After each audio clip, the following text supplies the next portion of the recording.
আচ্ছা, normal delivery বা caesarean section এটা কিভাবে ডিসাইড করা হয়? এটা কি পেশেন্ট বলবে না ডক্টর বলবে, বাড়ির লোক বলবে? এটা নিয়ে একটা কোয়েশ্চেন থাকে, এবং অনেক সময় আমরা গাইনোকোলজিস্টরা ব্লেম পাই যে আমরা জবরদস্তি পেশেন্টের সিজারিয়ান সেকশন করে দিচ্ছি। তো এই মিথটা সম্বন্ধে আমি একটু বলি। দেখো, অনেক পেশেন্ট আমার কাছে আসে যে প্রথমে প্রেগনেন্সি আসার পরই বা আইভিএফ প্রেগনেন্সি পজিটিভ হয়েছে তখনই তারা শুরু করে, ম্যাডাম আমার কি নর্মাল ডেলিভারি হবে?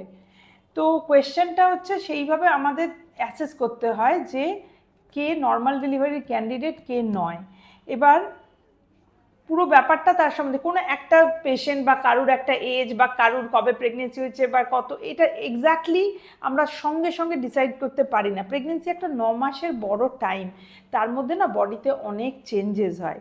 যার ধরো প্রথমে নর্মাল আছে সব কিছু, তার মানে তার এন্ডেও সব কিছু নর্মাল থাকবে এইটাকেও গ্যারান্টি বলতে পারে না। আর যার আগে থেকে মেডিকেল কমপ্লিকেশন ছিল তার তো আরও বাড়তেই পারে প্রেগনেন্সিতে। সেই জন্য আমরা ডক্টররা পেশেন্টকে সেইভাবে অ্যাসেস করি যে প্রেগনেন্সিটা কি স্পন্টেনিয়াস প্রেগনেন্সি, নিজে এসেছিল, নাকি আগে থেকে অনেকদিন ইনফার্টিলিটি হিস্ট্রি আছে। এমন আমার নিজের পেশেন্টগুলো বেশিরভাগই থাকে আগে ইনফার্টিলিটির হিস্ট্রি আছে, তো প্রবলেম ছিল, কোনো একটা ভাবে আমরা প্রেগনেন্সিটা এনেছি, সেটা স্পন্টেনিয়াসলি নর্মালভাবে আসেনি। আবার স্পন্টেনিয়াস নর্মাল প্রেগনেন্সি জাস্ট আমাকে অ্যাজ এ গাইনোকোলজিস্ট দেখাতে এসছে, এরকমও থাকে।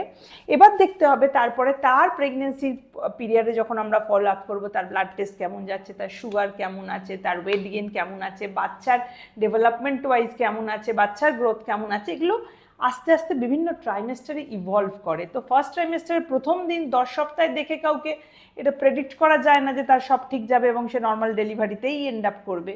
কিন্তু আবার মানে কিন্তু লোকের প্রশ্নটা প্রায় সেরকমই থাকে, এসেই তারা বলে যে কোথায় ডেলিভারি করব। এবং এটা আমার খুব অপছন্দ। আমি সবাইকে বলি যে আগে 20 সপ্তাহ স্ক্যান, যেটা আমরা স্ট্রাকচারাল অ্যাবনর্মালিটি দেখা স্ক্যান করি, তার আগে আমি ডেলিভারি গল্প কারোর সাথে করতেই চাই না। বিকজ এই 9 মাসের মধ্যে আমরা অনেক সময় অনেক অঘটনও ঘটতে দেখি। তো আগে প্রেগনেন্সি স্টেপ বাই স্টেপ, আগে ফার্স্ট ট্রাইমেস্টার যদি ঠিক যায় 12 সপ্তাহ পরে, সেই সময় যা যা টেস্ট করা করে নিয়ে তারপরে 20 সপ্তাহ স্ক্যান অবধি ওয়েট করে স্ট্রাকচারাল অ্যাবনর্মালিটি রুল আউট করে তারপরে আমরা পরের প্রেগনেন্সি ভাবি। এবার আমরা বিভিন্ন রকম টেস্টও করে বিভিন্ন সময় দেখি, যদি ধরো তোমার সব ঠিক যাচ্ছে, কোনো কিছু প্রবলেম নেই, তাহলে হ্যাঁ ডেফিনেটলি তুমি নর্মাল ডেলিভারি করতে পারো। এবার কোয়েশ্চেন হচ্ছে তোমার বয়স কত, তখন তোমার বাকি ফ্যাক্টরসগুলো কি আছে।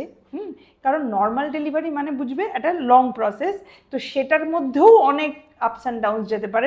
ডেলিভারি লেবারে গেলে তখন একরকম, তারপর লেবার ভালো প্রোগ্রেস করলো না, বেবি ডিস্ট্রেস চলে গেল, সেটাও হতে পারে। তো এই জন্য অনেক কিছু ভেবে নিয়ে তারপরে ডিসাইড করা হয়। তো এটা ইন্ডিভিজুয়ালাইজ ডিসিশন, এবং সেটা তোমার ডক্টরের উপর ছেড়ে দাও যে কি ডিসাইড করবে, যেটা তোমার এবং তোমার বাচ্চার জন্য ভালো হবে। দেখো, at the end of the day আমরা চাই যে একটা হেলদি মাদার থাকবে আর একটা হেলদি বেবি নিয়ে এসে বাড়ি যাবে। তো এর মধ্যে মোড অফ ডেলিভারিটা কিন্তু ডিপেন্ড করবে ডক্টরের ডিসিশন। এবং একটা সিজারিয়ান করার জন্য তাতে তার বিরাট ক্ষতি হয়ে যাবে ডেফিনেটলি না, বাট আননেসেসারি সিজারিয়ান সেকশনও করার দরকার নেই, সেটাও খুবই অ্যাপ্লিকেবল কথা। সেই জন্য অ্যাজ আ পেশেন্ট তুমি তোমার ডক্টর যেটা বলবে, তোমার ভালোর জন্য বলছে, সেটা ফলো করার চেষ্টা করবে। আমার মনে হয় তাতেই তোমার এবং তোমার বাচ্চার ভালো থাকবে।